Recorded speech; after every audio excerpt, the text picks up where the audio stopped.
It is, what day is it today? It is the 10th of March, and I just finished a 9 o'clock inspection for a hail event over here in, well, technically it wasn't hail. It technically was wind, but the roofer's out here telling me that he called it in for wind and hail. Yeah, those are tricky ones sometimes. When you have a cause of loss that's different than what the insured is saying is what they called in. I mean, here's the dilemma. The dilemma is that the cause of loss is different. So, like, I asked him when the cause of loss. I mean, he's calling in the claim for the insured. Okay, so think of this one out. And when I get the form, it says wind damage like a week ago, which is what we had. We had a big wind event about a week ago. And then so when I get out there and do the inspection, he tells me, no, it was called in for hail. And I'm like, okay, well, the date of loss is 2/16. We didn't have hail on that day. I mean, because I get the hail reports all the time, and we didn't have any hail in North Carolina on that day. And so I told the guy, and he goes, oh no, he says that's from August 2023. And I'm like, dude, okay. You realize we're in 2025. You know, you're doing a very big disservice to the insured by giving them date of loss almost 2 years away. You're guaranteeing that they're going to lose their recoverable depreciation on this claim, because insurance companies have a statute of limitations, and it seems to be moving more towards 1 year, whereas in the past it used to be several years that you could get away with reporting a claim if there was a strong date of loss. But the problem was, I think the insurance companies realized that anybody could be picking a date of loss from wherever, and just because there was hail in the area, you know, the desk adjusters were assuming that it hit the house just because there was an event on that day in, let's say, Raleigh. Well, hail doesn't hit every single area across the entire city of Raleigh when hail comes. It comes in pockets. And that's the whole reason why we have hail maps, is so that we can know exactly where the hail is hitting in what subdivisions. And then, you know, hopefully your roofers are getting those as well and investing in that product so that they can, you know, storm chase that one area basically, and actually have a claim that's going to be valid for that date of loss. Well, the problem was with this one is that the guy's like, he tells me their roofing company has a Hague engineer that came out there and determined that there was hail damage on the roof, and therefore it's a valid claim. And I'm like, oh, not one of these Hague people again. And here's the sad part. Again, just because you have Hague engineering or certification does not make you a flawless indicator of a person that can determine hail damage on a roof. You're not flawless. You know, you have some skills, and hopefully, you know, a combination of, you know, 5,000 inspections and, you know, your Hague certification training, and then if you keep it up, because it has to be renewed every year, hopefully the combination of those two will make you a good adjuster to be able to determine hail damage. But Hague alone is not some magical word that we're supposed to accept everything that comes out what they say. And proven my point. I get on the roof, all his markings from the Hague engineer are still there, and 50% of them are branch damage. I mean, there's pine trees all over the top of this house. There's scuffs. I mean, they're lines of damage, and he's marked it as hail damage as a Hague engineer. And I'm like, are you kidding? 50% of his marks were not hail damage. Now, I'm not saying I'm perfect, but I know that hail is in a circle, you know, that the damage is compressed in the middle of a circle, and it gets heavy in the middle, and it's scattered out in this nice, beautiful little mark that comes out kind of symmetrical, is the pretty common hail for North Carolina. Now, obviously, it's different in other areas. I mean, if I go out to Wisconsin or Minnesota or Indiana or Texas, there's going to be all different types of hail, and they could be very ragged and jagged and big and ugly and with spikes sticking out of them, and the damage they create is very unique. It's very different. But as I've been an adjuster in North Carolina and been on tons and tons and tons of roofs, I know what the damage is supposed to look like for hail in this area, because we don't get monster hail. We get quarter size, maybe a smidgen bigger, but most of the time about a quarter or less in size. And only occasionally will we have a 2-inch hail that'll come into the area and give us some really big stuff. But that's so easy to see, it's like the whole house is hammered. So it's not hard to determine that was hail. All your siding's hammered, all your screens, broken windows, all this stuff. I mean, it's just very common for 2-inch hail. Anyway, so the sad part is this roofer is going off on me out there because he's saying, well, I had the Hague engineer and he told me there's hail. And I said, sir, I said, number one, you have to understand the relationship between you and the insurance company and the insurance company and me. Okay, I'm glad that you think there's hail damage on the roof. Well, number one, your paperwork's wrong. You called it in for wind, and there's not a single wind damage shingle on this roof. So I'm turning a report in for wind with no damage. Okay, that's what I'm turning in. I said, unless you can come back, call in again to the claims department, because he was blaming it on the claims department, saying they got it wrong. They didn't put down what he said. And I said, well, sir, I said, if you told them a date of loss of August 2023, I don't think they would have got it wrong if you told them that. And I really don't think that they would have got it wrong if you told them hail. And he said, well, they tried to convince me to put down wind. I was like, the claims department, I don't think they convinced you to put down wind. Anyways, this guy, here's another problem. So he tells me, he says, well, I'm new to the area. I only just started here with this roofing company, and I'm a disabled veteran. And I said, so what is that supposed to mean? Like, why are you telling me this? And he said, well, I don't get on any roofs. And I'm like, okay, you're a roof salesman or roofer trying to help people find out if there's damage on your roof. And I said, you weren't on this roof. He goes, no, I can't climb the roof. I got a metal pin in my leg. I can't climb the roof. And I said, okay. I said, that's unfortunate, and I'm sorry about that. And I was compassionate. I thanked him for his service, and I appreciated what he did. But I said, did you not have to climb any roofs in Maryland? Because he told me he came down from Maryland. And he goes, no, I didn't have to climb any roofs in Maryland because of my leg. And I'm like, well, how do you talk to the insured about the damage that you see on the roof if you've never seen it? Like, you're saying to the insured, you have hail damage on your roof. And he goes, well, it just works out that way. He didn't know what to say. I mean, this guy's like 65 or something like that.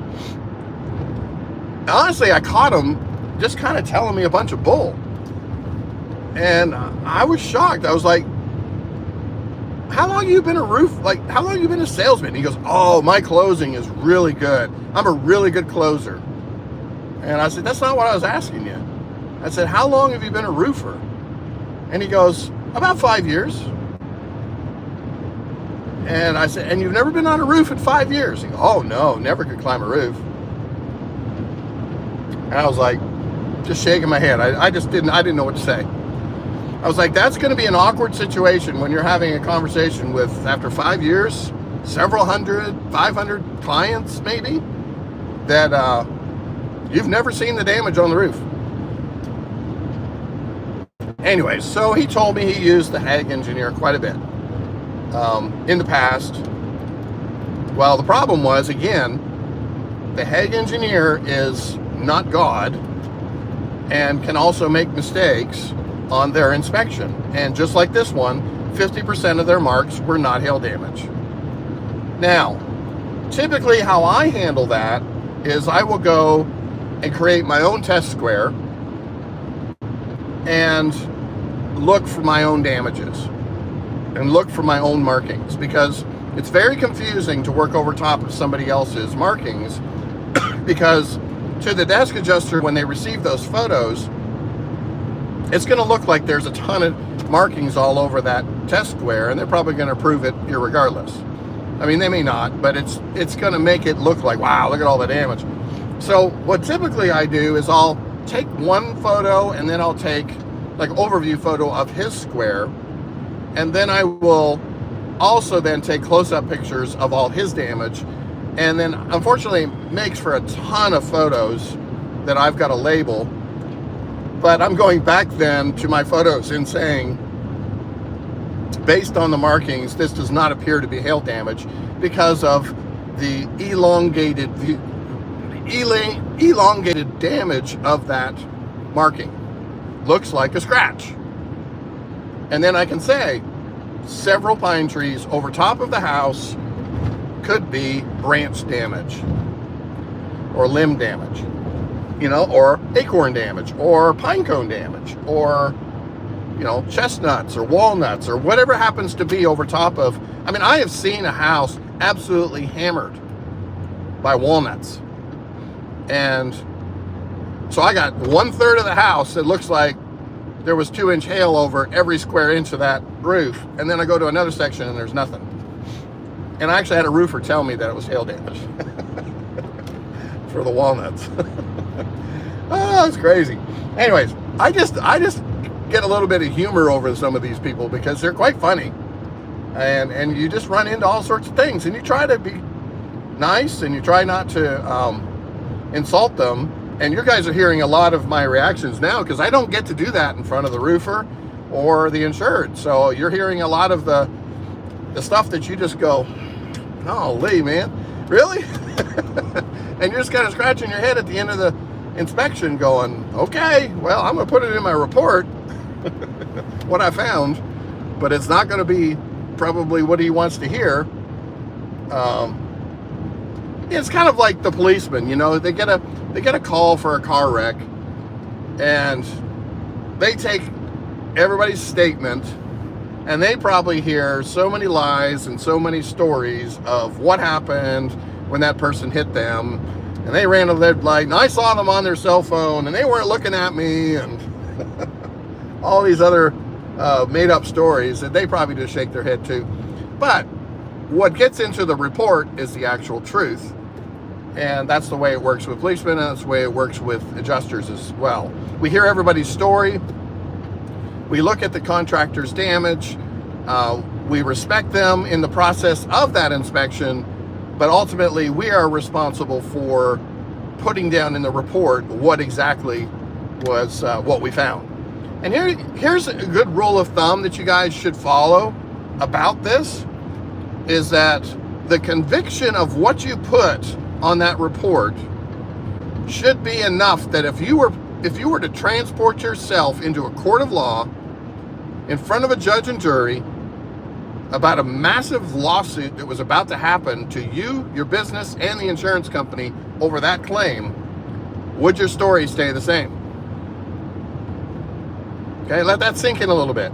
You're sitting in front of a judge, you can lose your career, lose your ability to work for that carrier if your story is not true. Are you willing to go to the grave on what you're stating as fact, like what actually happened? Okay, and that's the way that I handle claims when I do inspections. Is I give my honest, straightforward answer every single time in my report, irregardless of what somebody said or how they tried to influence me, and on the flip side, if I'm not sure. Okay, so I'm not going to presume something on it. And, you know, in fact, I have a lot of great file reviewers that will come back and say, sounds like you're assuming. That's not facts. They want facts on there. And the fact might be, I cannot absolutely tell if this is hail damage or not. You know, that might be what you have to put on the paper. And that's when they will call out their engineer and maybe rely on him a little more than you. But like I said, engineers can make mistakes too. So, hey Murph, roofers need to go after legitimate damage. Questionable is always questionable. You're right. It's very true. Thanks for leaving the comment. Appreciate it. Hey, and if you guys are watching, make sure you hit the like button if you like anything I'm saying. Also, put a 1 in the chat if you are an adjuster, and a 2 in the chat if you are not an adjuster. I'd love to know who I'm speaking with. Yeah, so you're right. I mean, legitimate damage is actually really easy to find. And again, this comes back to, I appreciate the roofers greatly for what they do to help us do our jobs, because they find the work. They're in the subdivision. Hey Donald, welcome. Thank you for leaving the chat. Appreciate it. Let me know you are an adjuster. I want to know who I'm talking to so I can know how I can gear my conversations too. Because if I got a bunch of people that aren't adjusters, then I need to change my topic so that I'm not confusing people. But yeah, it's like that, guys. We have to always be able to tell the truth. The roofers are there helping us to find work. And if they're doing their due diligence, so it's their company or it's their boss's company, whatever it happens to be,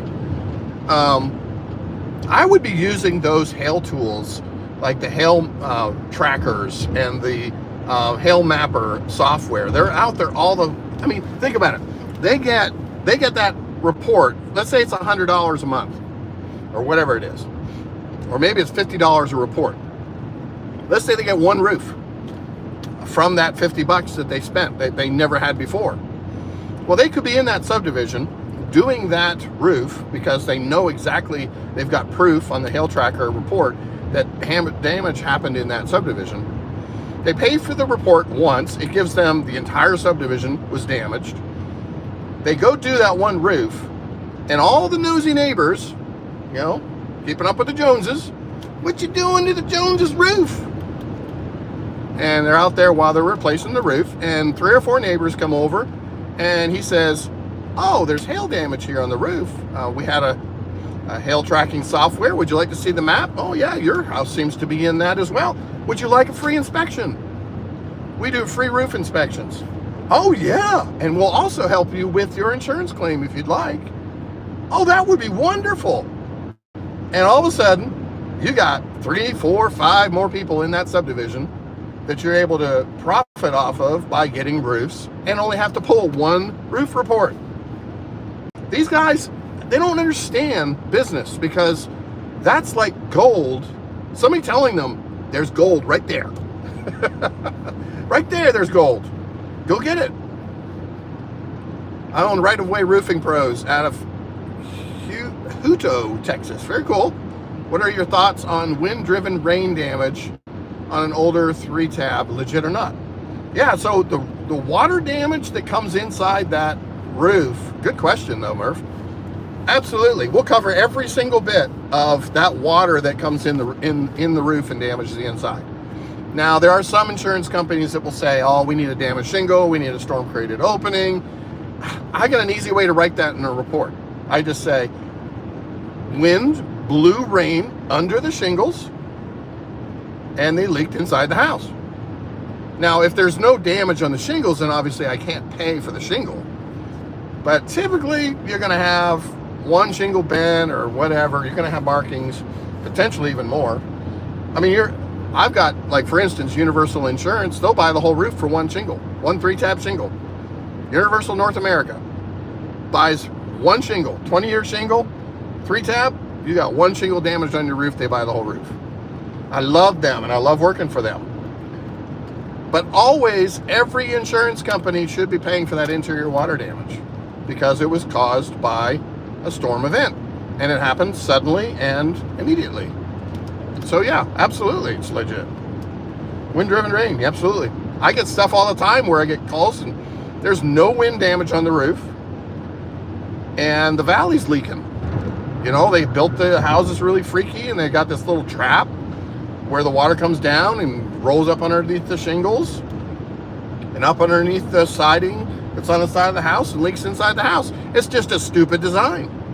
But we buy those every day of the week. We won't do anything to the roof. And I try to tell the people, hey, you got to put a little more sealant here, or, you know, get some metal up under here, whatever it is. And we try and help them work through that process of letting them know where the source of the leak is. But we're not going to be buying anything on that roof as far as, you know, damage, because there's no damage. You're welcome. Oh, yeah, great, Murph. I'm glad you're following. Absolutely. Yeah, I mean, it's, you know, it's a learning process. All adjusting is a learning process. And you run across the same scenarios all the time. And I literally can walk up to a house now and they tell me they got leaking inside the front entry. And I look up at the front entry and go, yep, I know exactly where it's coming from. It doesn't take 5 seconds for me to find out where it's coming from, because I know how these houses are built. And I've seen hundreds of the same type of damage in that same location. So insured is brand new for, and I hate that, you know, because the builders built this stupid design, the architects did, and caused an automatic problem in every single house after about 3 years. And the same thing goes with gutter downspouts that dump onto porches. It digs a hole right in where the water's dumping, and all of a sudden they got water leaking on their porch or inside their front living room or whatever, and it's all from that gutter downspout on the second level dumping onto the porch.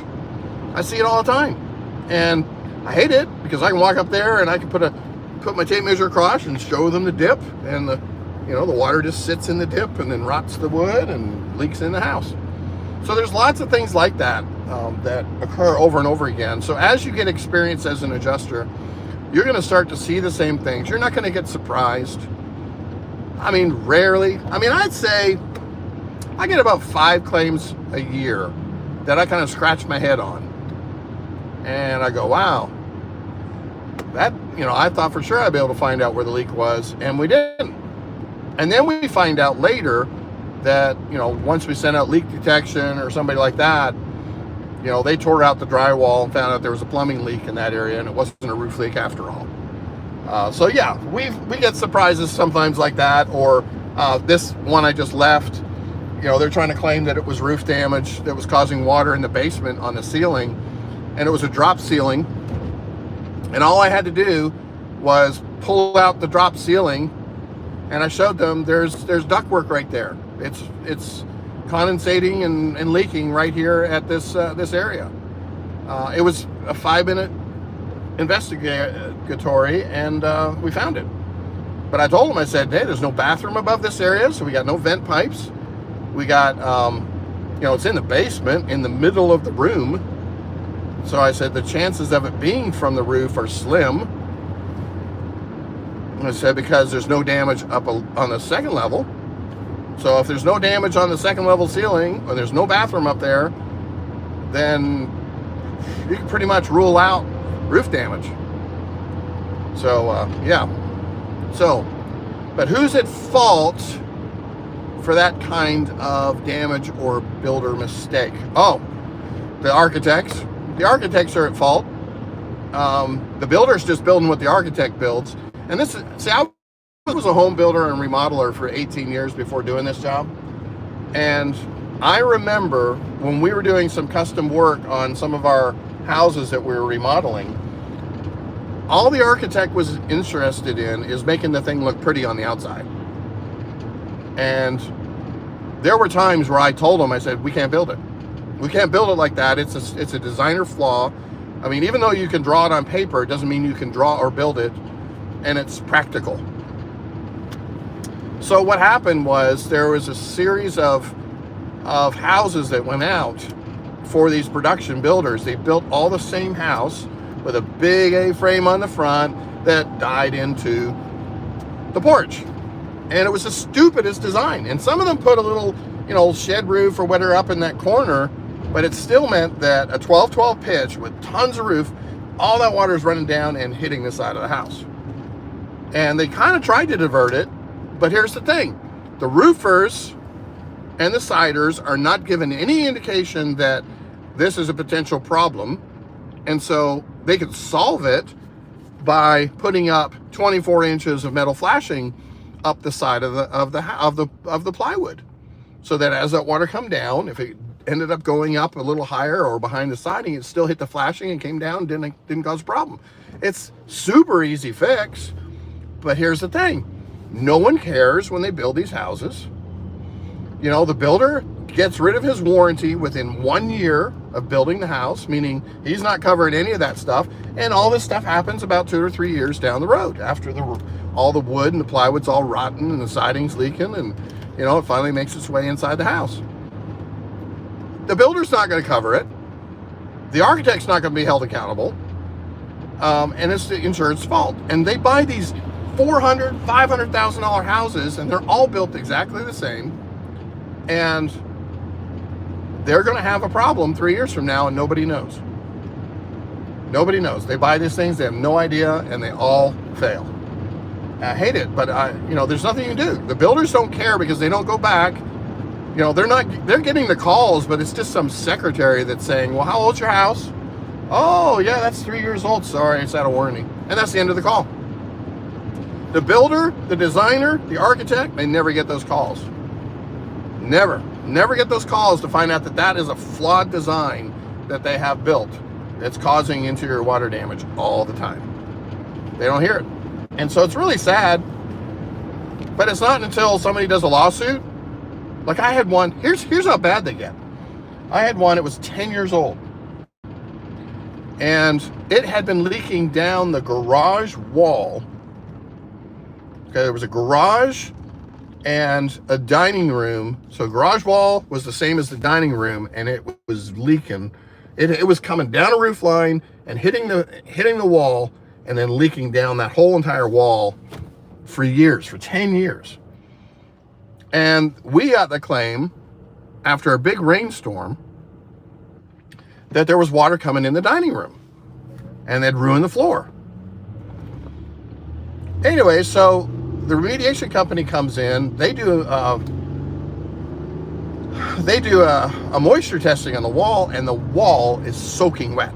The whole wall, 10-foot ceiling, is drenched, literally almost falling off the house, like falling off the wall. And there were signs of it, you know, like the molding was rotting, the crown molding was rotting.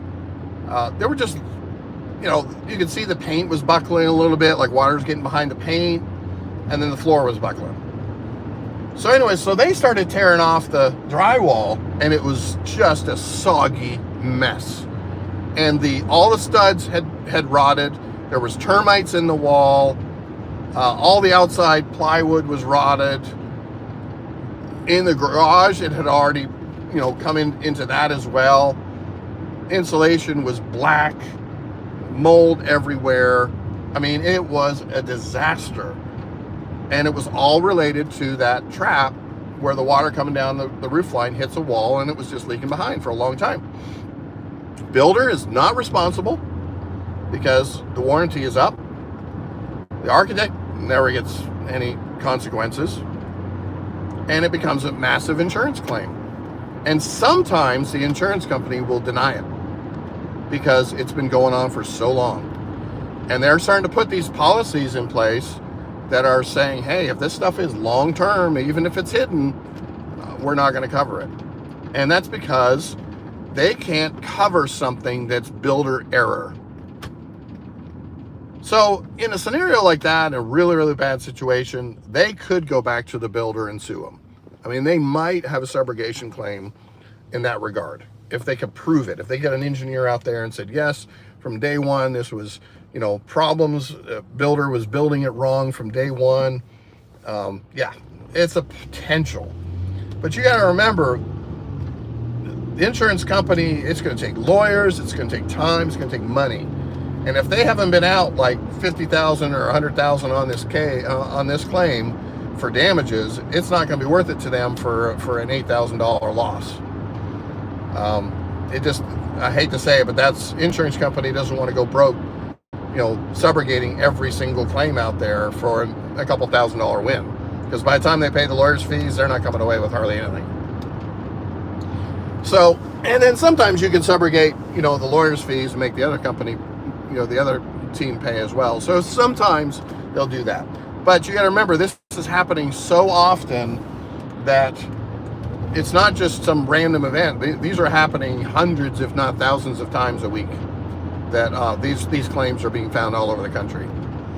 They're just bad designs. And so what happens to these production builders is they're building thousands of houses in every city with the same design all over the country, and they're all doing the same thing. So people wonder, are we ever going to be put out of business for an adjuster? I say never. Never. Because we got builders building this crap that are causing water damage. We got plumbers that are doing shoddy work. We got plumbers that don't protect water lines, and nails get shot through them, and then it takes a couple years for those nails to rust out and then flood the house.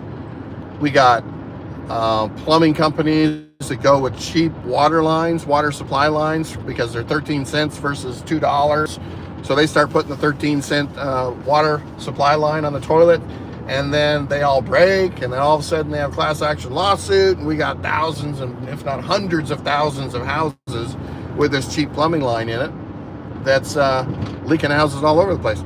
Endless work, guys. Always going to have work as an adjuster, because there's always storms, there's always weather, there's always hail and fire and tornadoes and hurricanes. There's always work. So that's what's great about this business, is it never ends.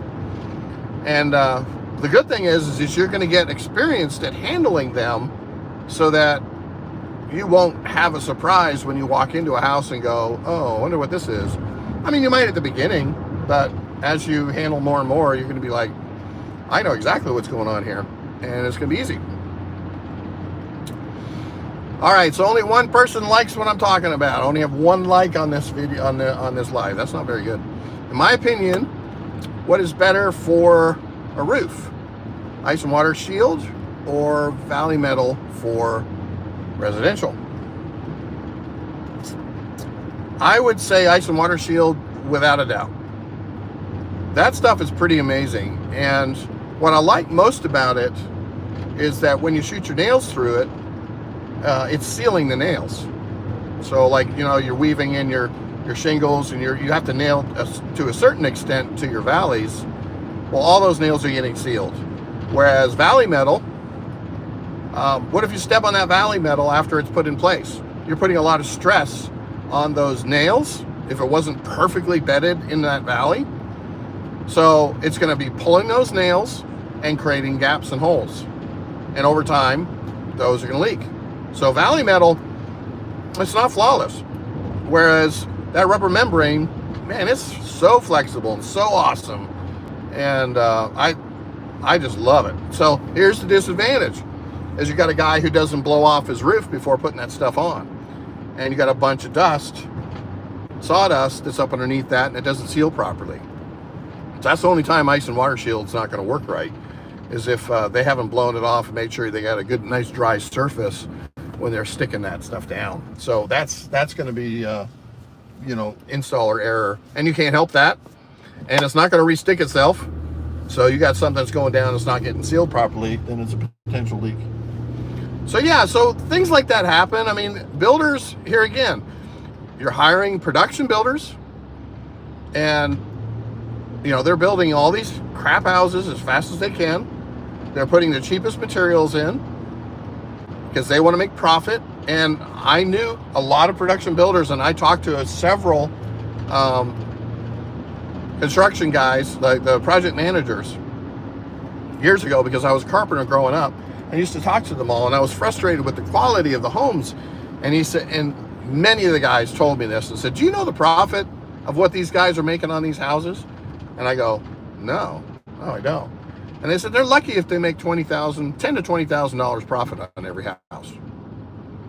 And I was like, are you kidding? And they're like, no, it's because they're trying to get them out cheap.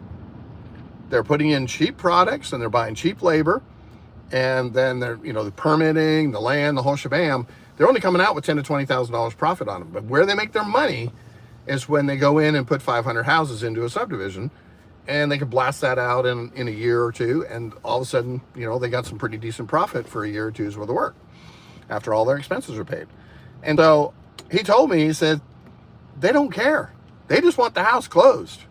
And in fact, when I was in Texas, I walked into a subdivision and I asked the guy, I said, how long is it taking you? I said, because I was driving by the subdivision and they were just blasting these houses up. I couldn't believe how fast they were going up.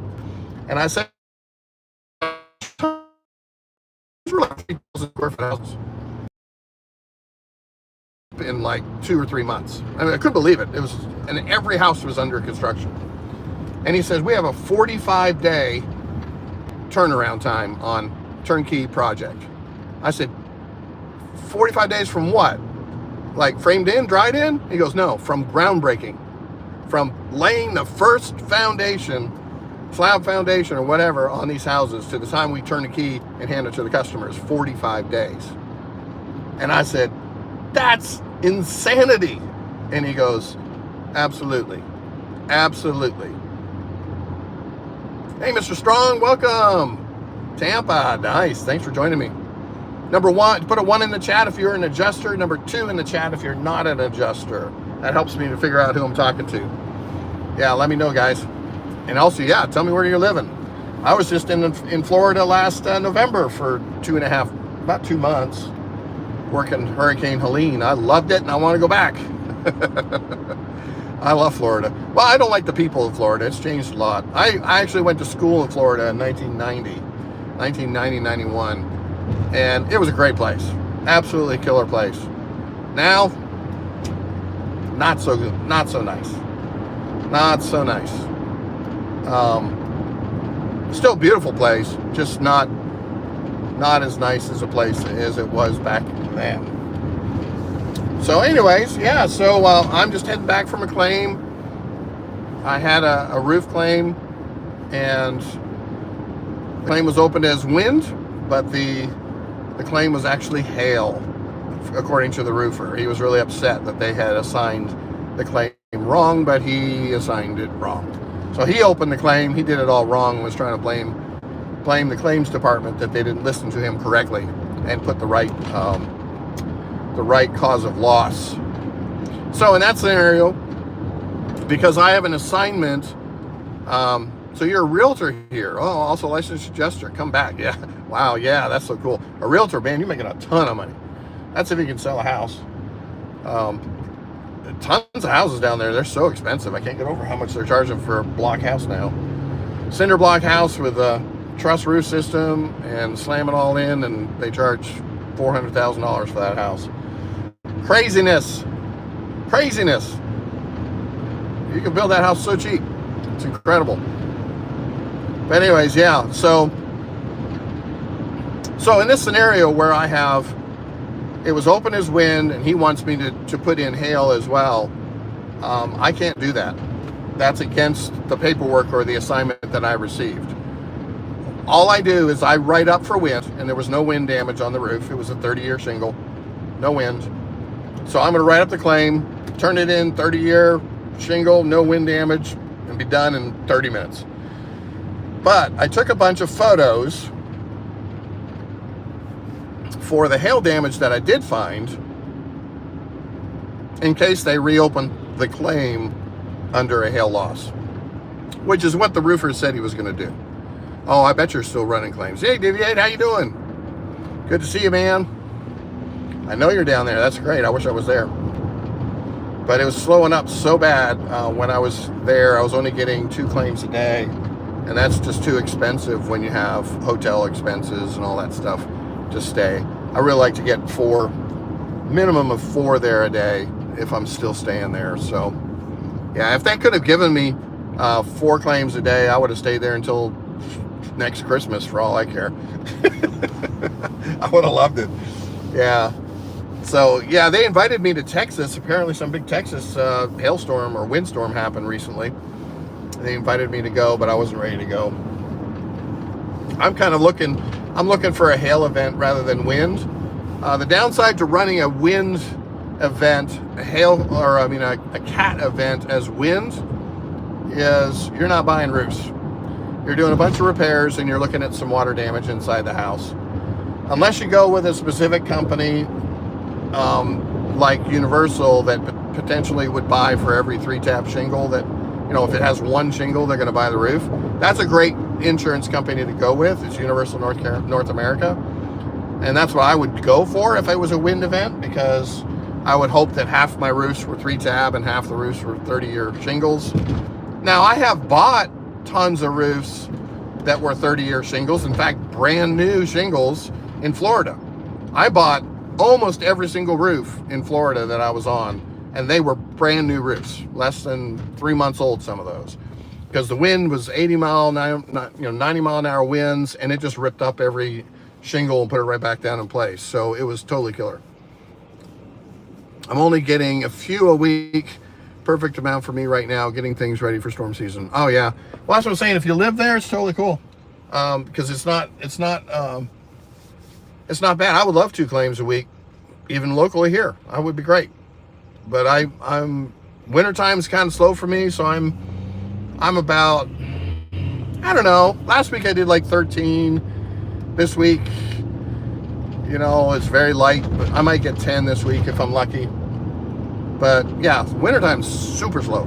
So I don't like wintertime very much. I want lots of work.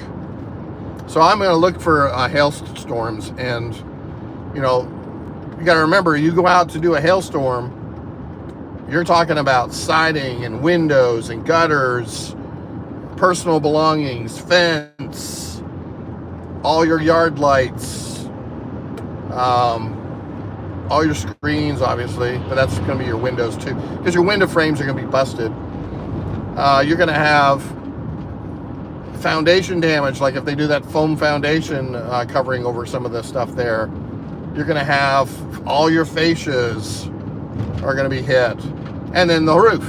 And so you're talking about a $20,000 to $30,000 minimum claim probably on every single roof or every single house you get to.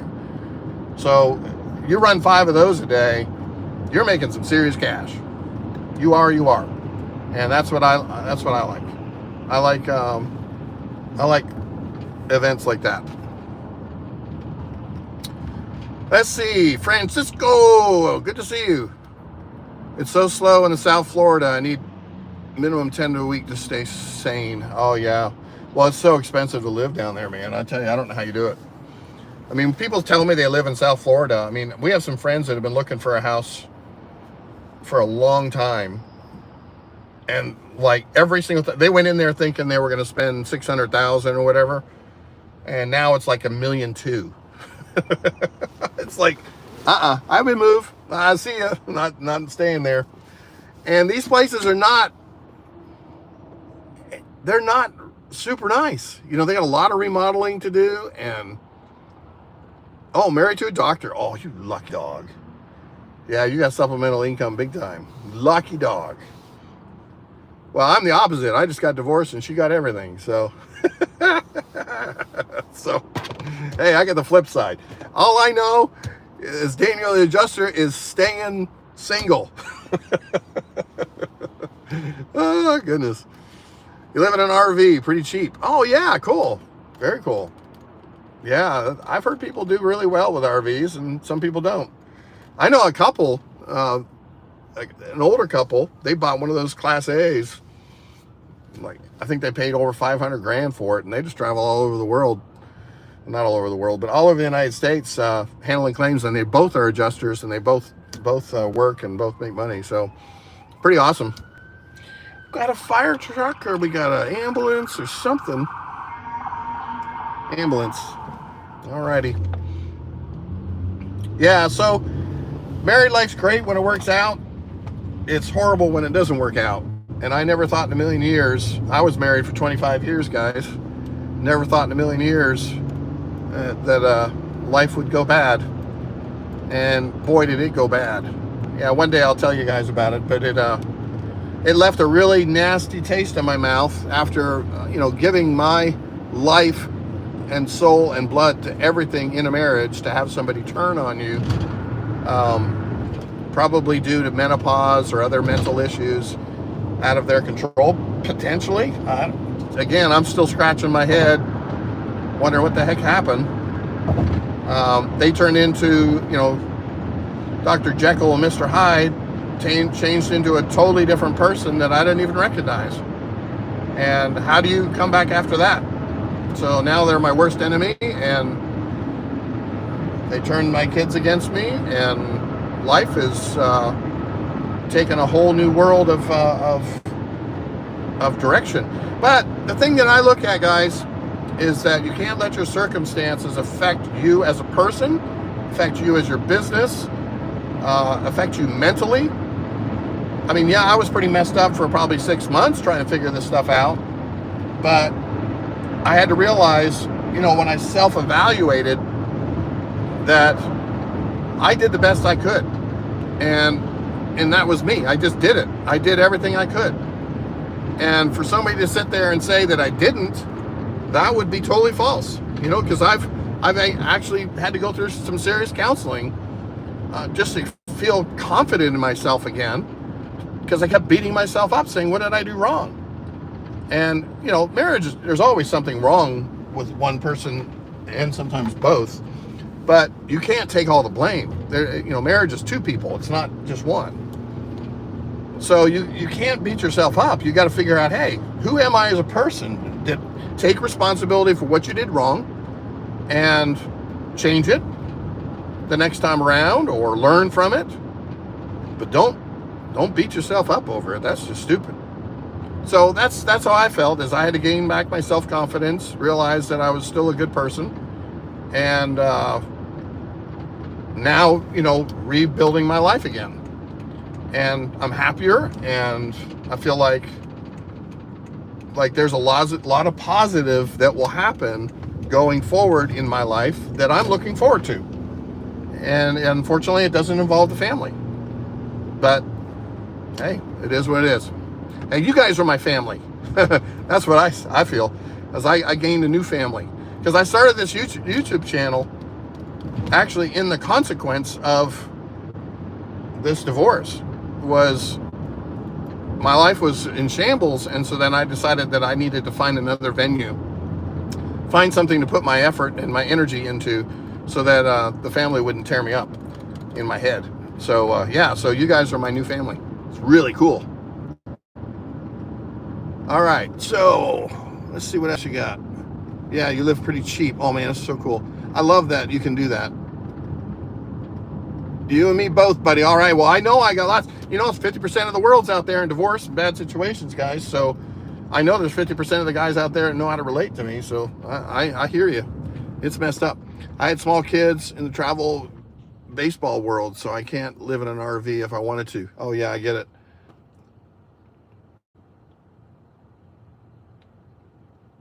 Small kids also, they love the RV and don't want a house because they can go play with kids here. Oh, cool.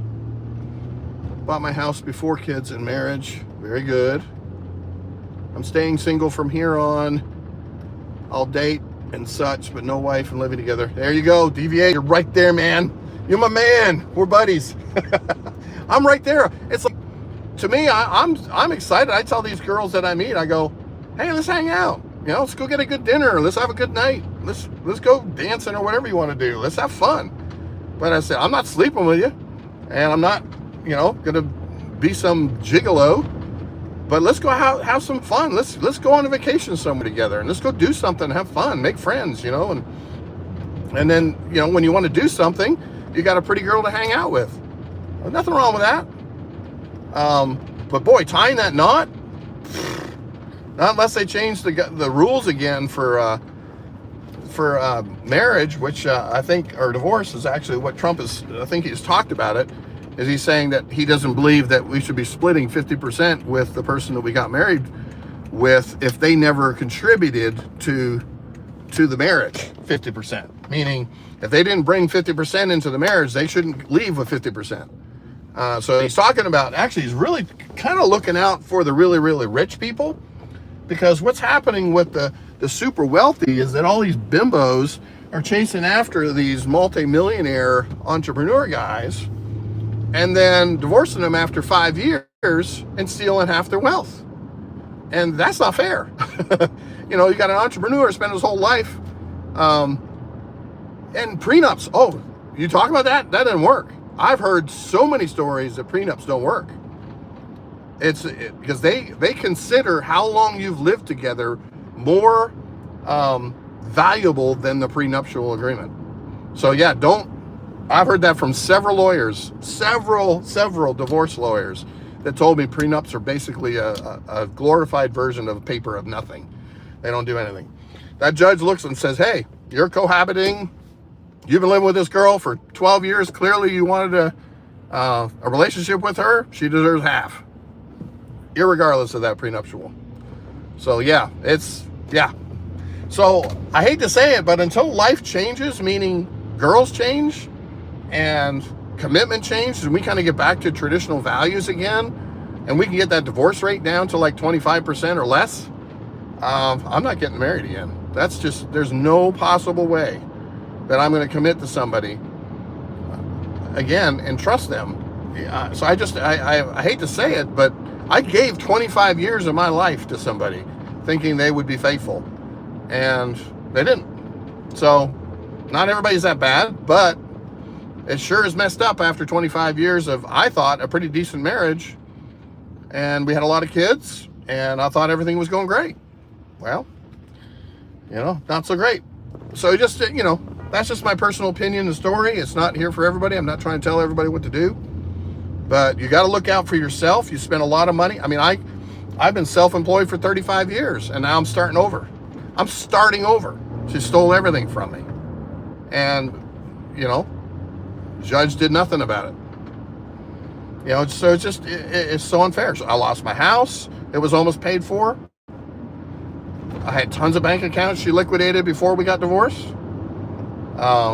Hid them in private accounts I didn't know about. I mean, there was just all sorts of stuff, guys. Just shake your head and go, no way. And I'm like, yeah, it happened to me.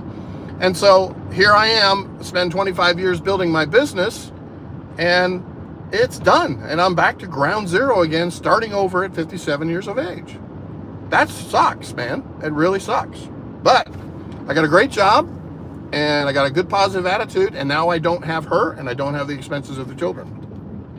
So I look at that and go, you know, sure, I got a little bit of alimony and child support to pay, but that's going to end soon. You know, she's already got a job, and you know, I only have a couple kids I'm paying for now, which is easy for me, and you know, I'm happy to do it. I'm not a deadbeat dad. I have my responsibility, but once they actually I've got it so they turn 19 and graduate from high school or turn 19, then I don't have to pay for them anymore. And I just did that because I was a nice guy. I could have done 18, but I just said, hey, let's do it 19.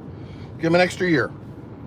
And that's just the way I did it, and I feel good with it. I feel at peace with that, and it works out for me. So I feel like, hey, no one's going to come back to me later and say I didn't take care of them. You know, I did more than I should have.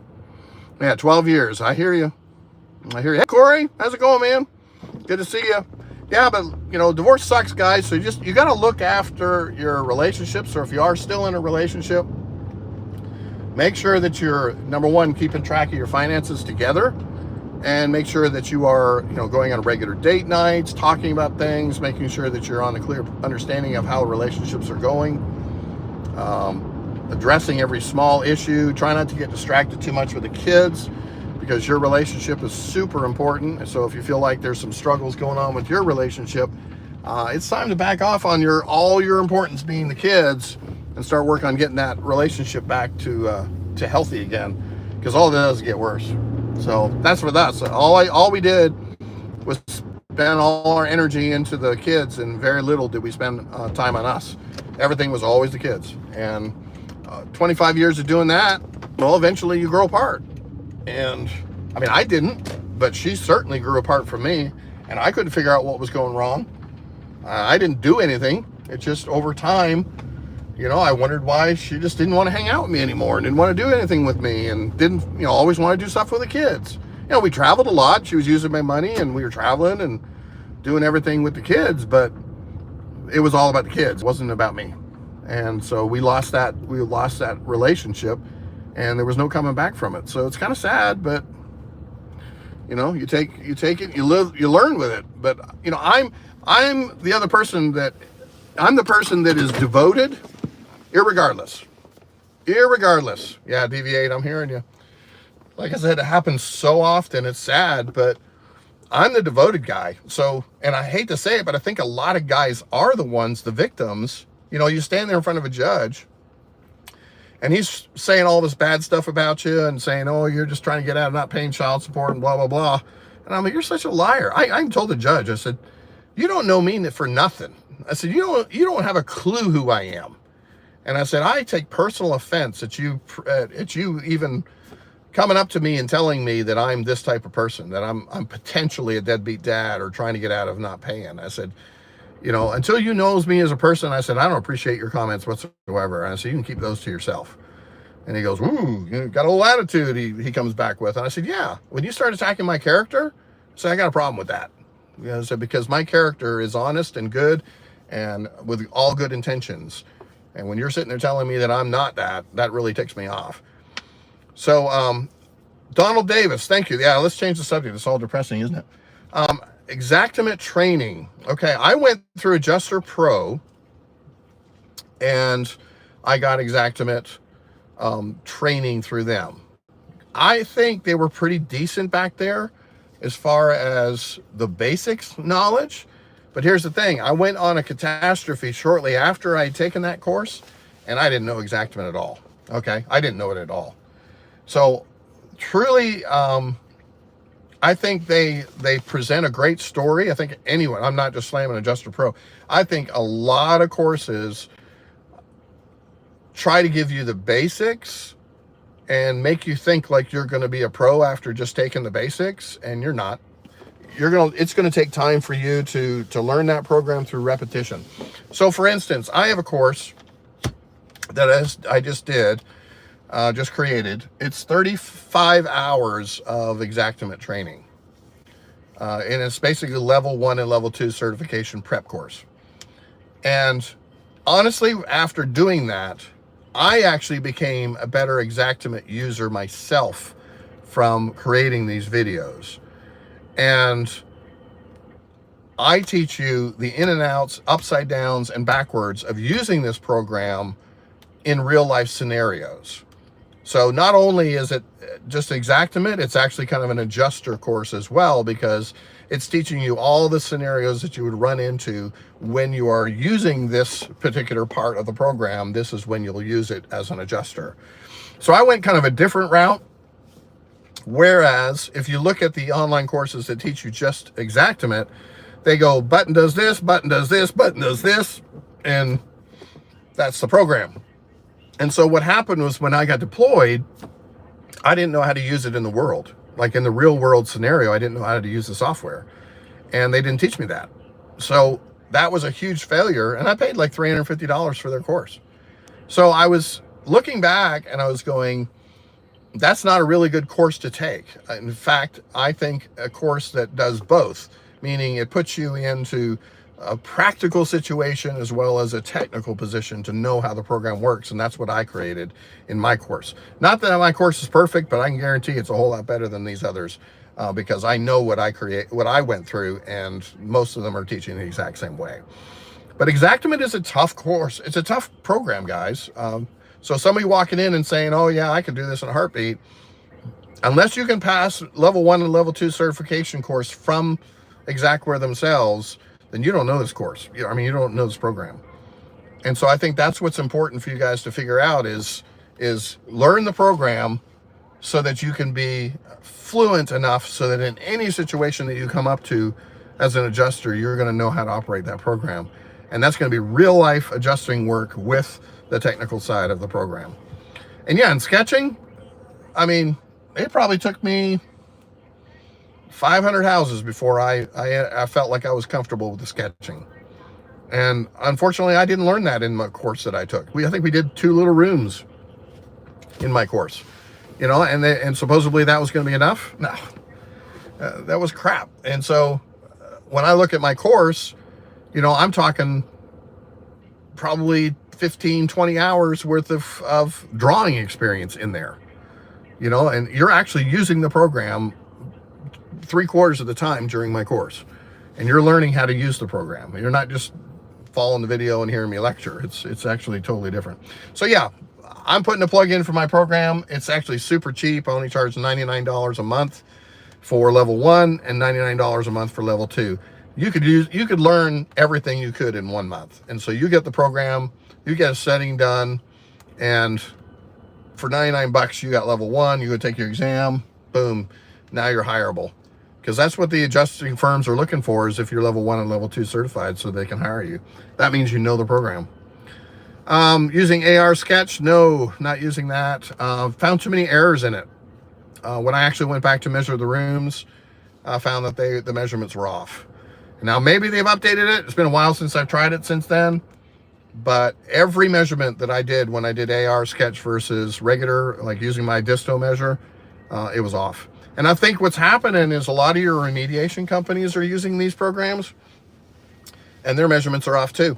Because I'm trying to figure out, if I've gone out and measured something and you're like 2 inches off, how is that possible? You know, I mean, that's a lot of square footage for material. If you're talking about a 16-foot room and 2 inches where the less carpet or less hardwood floor, how can your rooms be off that far? I mean, with your measurement, they're not. I'm off maybe 1/4 of an inch. If I did my measurement too fast and I angled my disto a little bit too fast, I may be off 1/4 of an inch.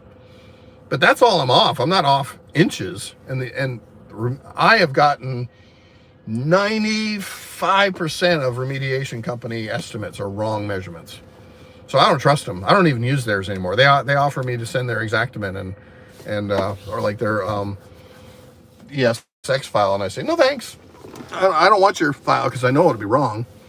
And they're just drawing these little boxes. They're not even drawing like all the closets and the I mean, all sorts of things, little jut outs or stairways or anything. They're not drawing. If you guys saw my photos or the way that I sketch, I'm drawing it like I'm building it.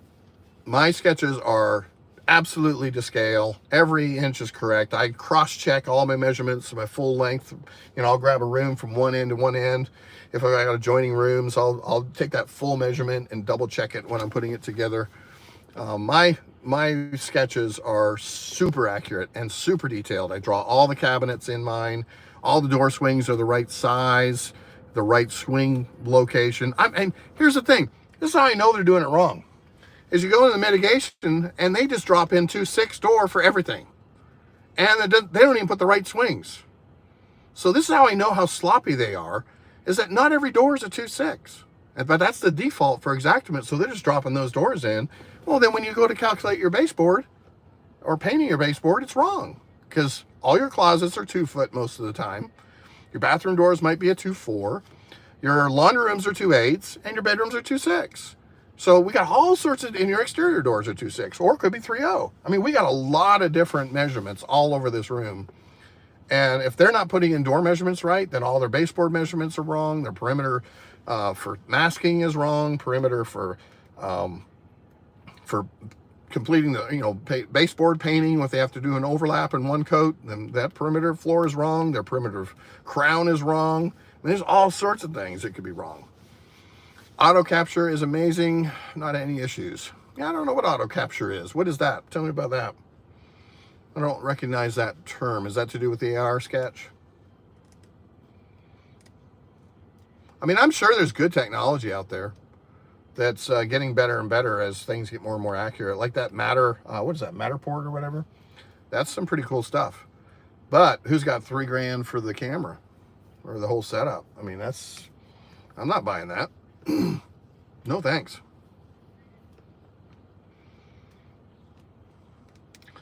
Well, thanks for the likes, guys. I see you guys finally started hitting the like button. Good job. Thank you. Well, guys, I am going to end this live for now. I actually got to do some grocery shopping. I'm at Walmart and almost home.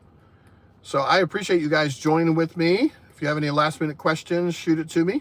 The phone or iPad auto captures the openings and contents of Mark Simmons Sketch. Oh, very cool. Very nice. Yeah, if it's got that technology, that's very cool.